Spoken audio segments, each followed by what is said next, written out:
Casquette blanche, la famille elle m'adore, on est là.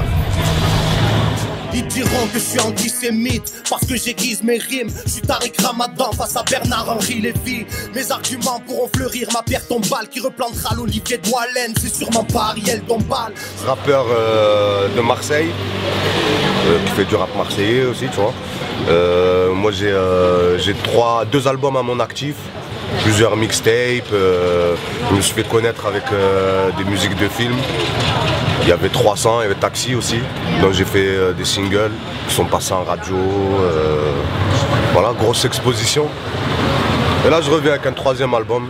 Donc voilà, j'ai fait un petit peu toutes les villes de France, j'ai fait un petit peu le tour du monde grâce au morceau que j'ai fait pour Taxi, parce que c'est vachement connu dans le monde. Tant qu'il reste une lueur d'espoir, j'attends de voir la roue tourner. Personne ne m'empêchera d'y croire. Près des étoiles, on veut briller. Je vais pas m'apitoyer sur mon sort, parce que dans la vie, rien n'est plié. Je me relèverai encore et encore pour... Tranquille, je le prends à la cool en fait, tu vois. L'album, je le sors en indé, ce qui est un petit peu différent de mes anciens formats, j'étais en major.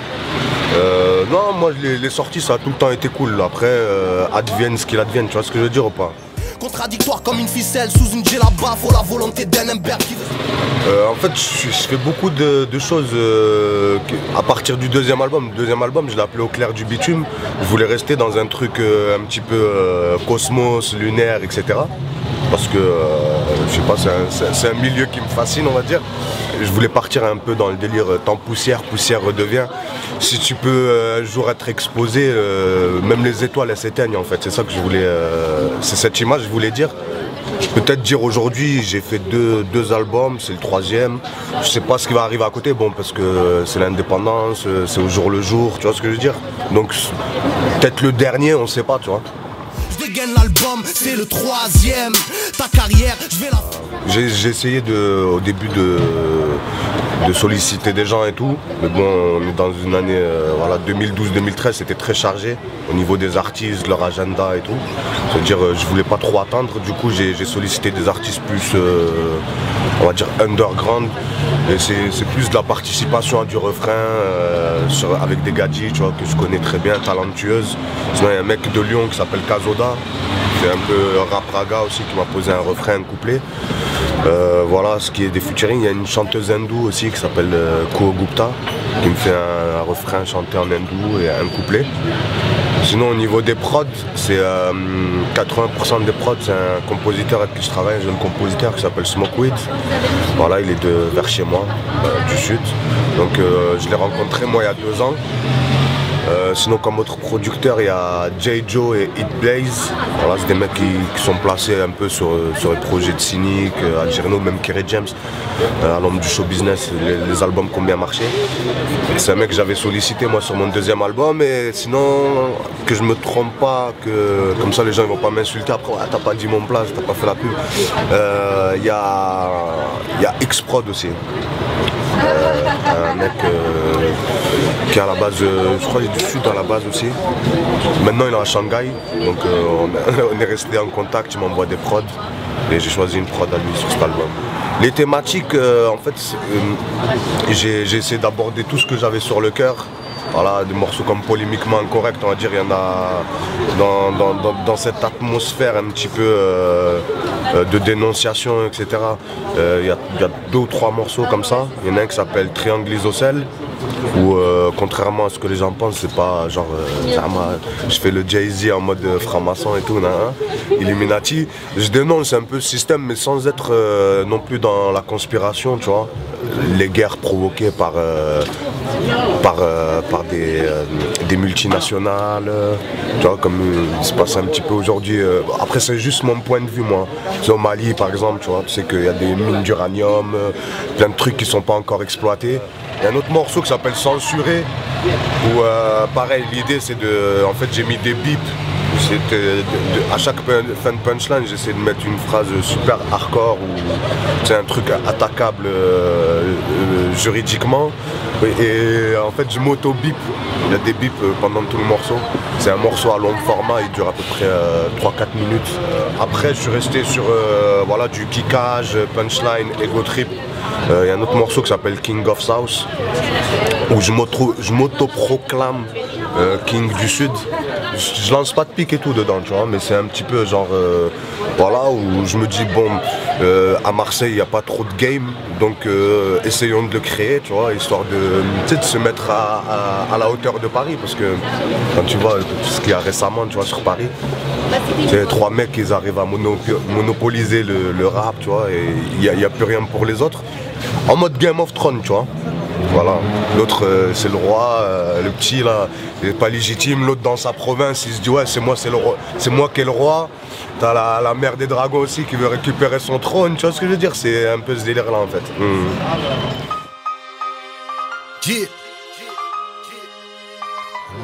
Parce que d'une part, comme je t'ai dit tout à l'heure, maintenant je suis en indépendant, donc on va dire qu'il n'y a pas j'aime pas dire ce mot-là, d'autocensure.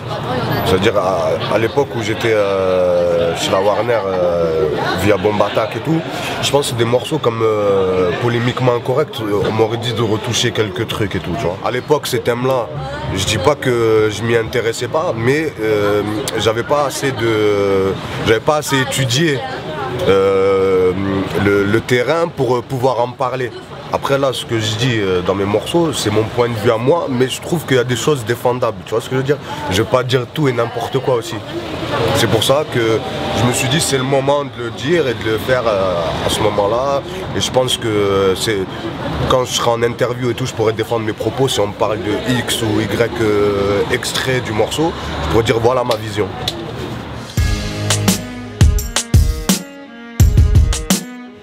Le réalisateur me dit, ouais, au moment où tu dis les samples de Jazz Bizarre, il me dit ouais j'ai mis un 995. Il m'a dit parce que j'ai écouté leurs morceaux, à l'époque c'était leurs morceaux qui tournaient à Skyrock avec voilà une grosse boucle. Et moi je dis ah ouais, je dis c'est exactement ça, tu vois. Je dis donc vas-y mets-le, y a pas de souci, tu vois. Je me suis pas dit ils vont mal le prendre au point de bloquer la vidéo. Par où commencer, ils vont me dénoncer pour que mon jugement soit prononcé. Alors je prendrai Karim Achoui comme avocat. Je fais de la discrimination positive, comme ça on parlera pas de quota. On verra ce qu'il en est de leur liberté d'expression. On verra si ce combat sera couvert d'une déception. Je suis pas l'ennemi de la France. Après, je m'attendais vraiment pas que ça vienne d'ici, tu vois, la polémique, machin, parce que dedans je parlais du CRIF, il y a des images un petit peu dures, tu vois, il y a Kadhafi en sang, comme je t'ai dit, il y a les identitaires. Après, boum, c'est venu par rapport à un 995, ils ont bloqué la vidéo et tout. Après, qu'est-ce que j'en pense? Moi, je trouve que c'est pas la mentalité du hip-hop de faire ça, tu vois. Après, oui, eux, sur leurs réseaux sociaux, ils ont dit ils ont sorti les trucs législatifs et tout, ouais, selon la loi de 1900, nanani, t'as pas le droit à l'image, tu vois. Mais dans ce cas-là, frère, je sais pas, va faire avocat, juriste, tu vois ce que je veux dire, ne fais pas du rap, mon pote, tu vois. Si à chaque fois que tu te fais taper sur le doigt, tu sais, c'est comme, voilà, tu vois, à l'école, quand... Ouais, il m'a frappé ou il m'a fait ça, tu sais, pour moi c'est un peu dans cet esprit-là. Je trouve que déjà j'imaginais pas que ça allait se passer ce truc-là. Et c'est pas sport, voilà, c'est pas sport. Après je dis pas que, tu sais, faut pas non plus en faire des montagnes et des montagnes de cette affaire, tu vois. Mais c'est pas sport parce que le clip il prenait bien, les gens, tu sais, j'étais bien sollicité. Et je pense qu'on aurait pu passer au travers de ça, quoi. Pour ces soldats morts en Afghanistan. Dans une guerre, y a jamais de match nul à la mi-temps. Et le colon israélien a plusieurs déguisements. Ils nous font croire que c'est presque un arabe dans la vérité si je mens. En fait, c'est un ami à moi qui a fait le clip. Et on va dire qu'il a bien analysé le clip et il a essayé de se mettre à ma place carrément, tu vois. Et en fait, à ce moment donné du clip, En fait, on vise les artistes un peu, donc d'origine juive, tu vois, qui sont aussi arabes, séfarades, tu vois ce que je veux dire. Et en fait, quand on leur demande une prise de position, ils disent non, on est artiste, on veut pas se mouiller, machin, nanani, nanana. Et alors que dans leur spectacle ou machin, ils sont robeux quand ça les arrange en fait, et ils sont feuges quand ça les arrange, tu vois ce que je veux dire. Donc à un moment donné, il faut dire oui, soit ouais, je suis les deux. Je suis juif séfarade, donc je viens du Maghreb, machin, nanani, nanana. C'est déplorable ce qui arrive. Tu sais, soit tu fais 50-50, c'est pas quand c'est un moment donné, t'es avec une certaine élite, tu dis ouais, machin, bar mitzvah, nanani, nanana, et quand les rebeux disent ouais, machin, tu dis ouais, mais non, je suis artiste, moi, c'est dur un petit peu. Après, je sais, tu sais, il y a plein de lobbies et tout, tu vois, donc c'est un petit peu difficile. Parce que tu peux t'attirer même, je sais pas, les foudres de la communauté ou quoi, si tu prends un parti. Mais je me disais, quand même, si un jour il écoute le morceau, ouais, peut-être dans le fond de son esprit, tu vois. Après, voilà, c'est comme dans un autre morceau, par exemple. C'est pas vraiment un truc ciblé, anti-feuge, machin, tu vois, parce que les gens, je pourrais les voir venir, ouais, machin, antisémite, tatati, tatata. Même dans le truc, dans le morceau censuré, je dis j'ai rien contre les séfarades, même Jamel porte la kippa, tu vois, c'est censuré, tu vois. Mais après, le morceau, il était fait pour aussi, je me suis dit dedans, je vais parler de sionisme, je vais parler de, voilà, des beurettes, des machins, il n'y a vraiment aucune limite, tu vois. Et c'est pour ça que c'est intéressant, parce que c'est la première fois qu'on me la pose cette question. Dans le game, j'aurais vendu plus de disques si j'avais été blanc ou crème.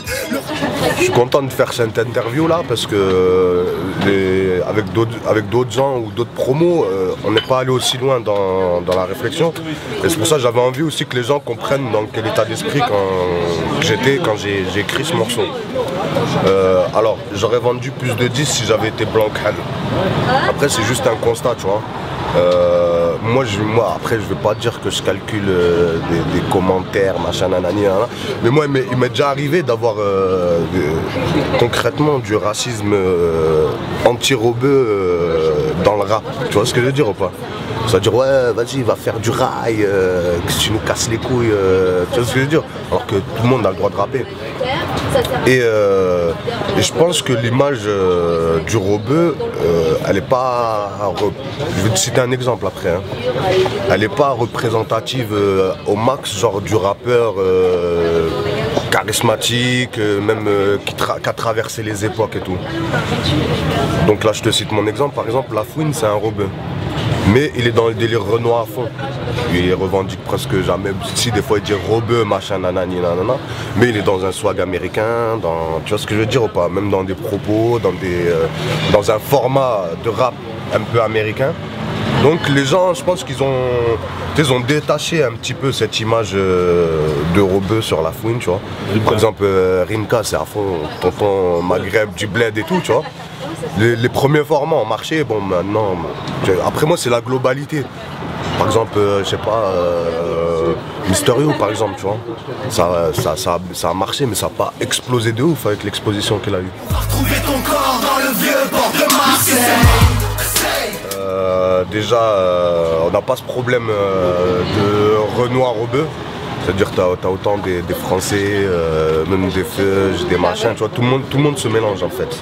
Déjà, d'une part, voilà, ethniquement parlant. Après, il y a quelques trucs, tu vois, par exemple les Corses, machin, on va dire, ils se mélangent pas trop avec le reste, mais bon, c'est très spécifique, tu vois.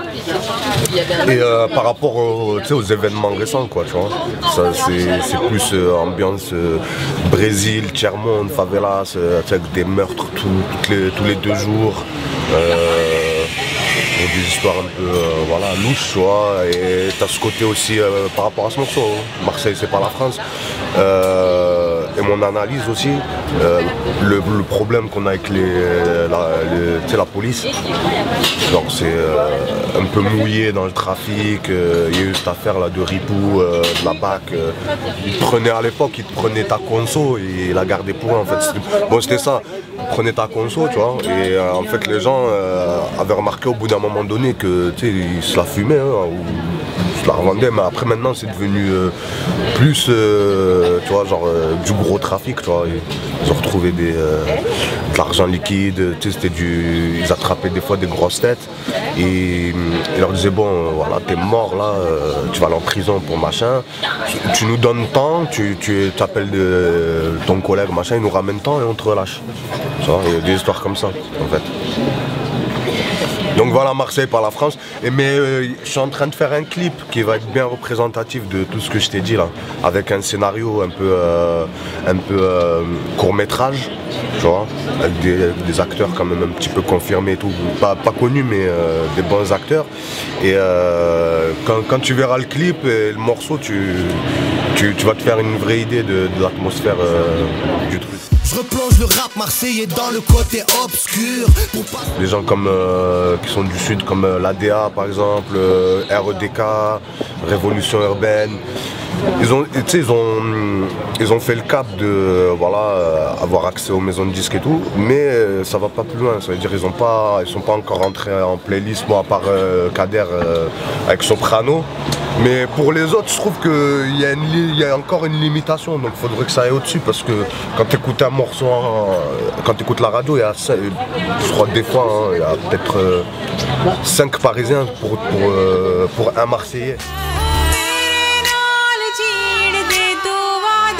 Alors j'écoute beaucoup de rap américain. Voilà, là je suis beaucoup sur un peu les mecs de Chicago et tout, tu vois.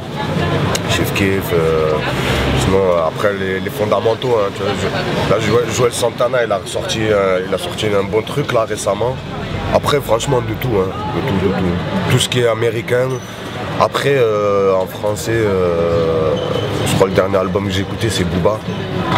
Non, sinon vraiment de tout, j'ai un gros répertoire. Après variété française, non pas trop, tu vois.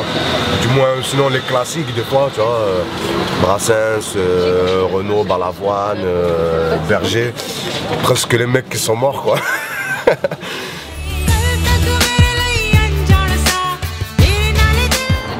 Si Dieu veut, FF, Inch'Allah. Celui-là j'aime bien des fois le...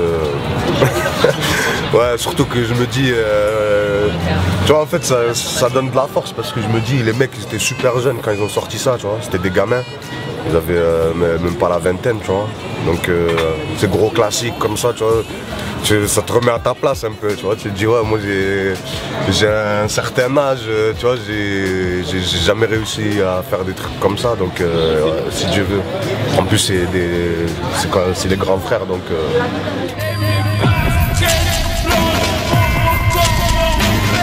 Basket blanc, ça m'inspire Passy, course-poursuite, comme on parlait tout à l'heure. Mais non, ça m'inspire voilà, hip-hop propre, street, graffiti, swag, bon pas trop swag, tu vois. Mais ouais, ça évoque... ça c'est une question de psychologue ça en fait. Hein? Basket blanche. Après tu dis, elle boit quoi la vache? Hein? Elle boit quoi la vache? De l'eau. Hein? De l'eau. Ah voilà, vous êtes rodés. T'allais dire du lait, hein? Normalement, tu sais, psychologiquement, tu blanc. Qu'est-ce qu'elle boit la vache? Du lait. Ah non, elle boit de l'eau. Bois un verre, c'est moi qui régale. Je rappe comme quand je joue au tennis, je marque mon territoire. Le mot de la fin, ben merci beaucoup. Longue vie à Basket Blanche. S'il y a d'autres projets, voilà, je serais content de partager mes idées avec vous. Vous m'avez pas piégé, machin et tout. Ça va, ça a été à la cool. Et Poussière d'étoiles, le 4 février dans les bacs. Voilà, c'est un album qu'on va défendre. Allez vous le procurer, faites ce que vous voulez, après achetez-le. Moi je suis pas un mec, ouais non, faut acheter s'il vous plaît, avec une larme à l'œil, tu vois. Prenez-le, écoutez-le, faites-le tourner, si vous aimez, si vous aimez pas, tant pis. On essaiera de faire mieux la prochaine fois. Ok la famille, Matador. Ça vient de Marseille, Marseille. Ça vient de Marseille, Ça vient de Marseille,